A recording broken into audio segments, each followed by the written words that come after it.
ഓ, അതിവിടെ തന്നെ ഉണ്ട്. എത്രയും പെട്ടെന്ന് മന്ത്രവാദിനി പറഞ്ഞതുപോലെ അതെടുത്ത് ആരും കാണാതെ എവിടെയെങ്കിലും കുഴിച്ചിടണം. ആ,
അയ്യോ, അപ്പൊ ശ്രേയച്ചി? അവളിപ്പോഴും കുളത്തിൽ തന്നെയുണ്ട്. ശ്രേയച്ചിക്ക് എന്തെങ്കിലും പറ്റിയോ ചേച്ചി? മറ്റുള്ളവരെ ഉപദ്രവിക്കാൻ ശ്രമിക്കുന്നവരുടെ എല്ലാം വിധി ഇതൊക്കെ തന്നെയാ. ഇപ്പോ അവൾ മരിച്ചിട്ടുണ്ടാവും. അയ്യോ ചേച്ചി, നമുക്കൊന്ന് പോയി നോക്കാം. എന്തൊക്കെ തെറ്റിയതാലും ശ്രേയച്ചി നമ്മുടെ വീട്ടിലല്ലേ? അത് വേണ്ട ഗംഗേ, അവൾ അവിടെ കിടന്ന് മരിക്കട്ടെ. ചേച്ചി അരുത്. ചേച്ചി എനിക്കൊപ്പം വരണം. നമുക്ക് പോയി നോക്കാം. ഗംഗേ, ചേച്ചി പ്ലീസ്. ശരി.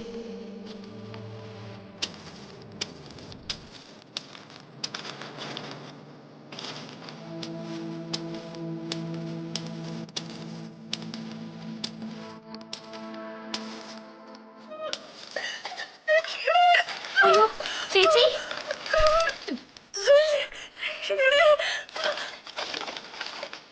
ഗൗരി ചേച്ചി.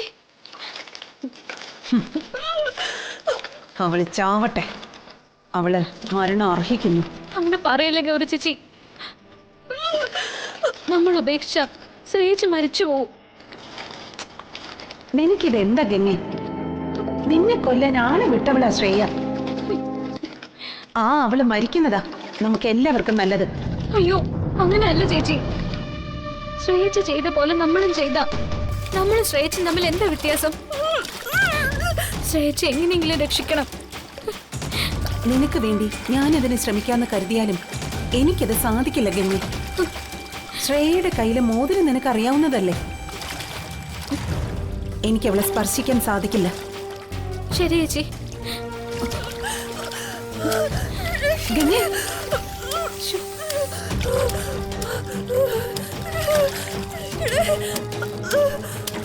ചേച്ചി ചേച്ചി ഇതില് പിടിക്ക്. ചേച്ചി ഇതില് പിടിച്ച് കേറ്. ആ ശ്രേയച്ചി ഇതില് പിടിക്ക്.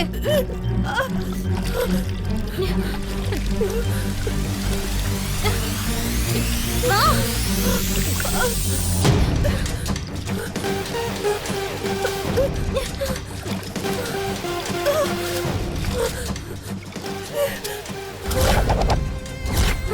ശ്രേയച്ചി ചേച്ചി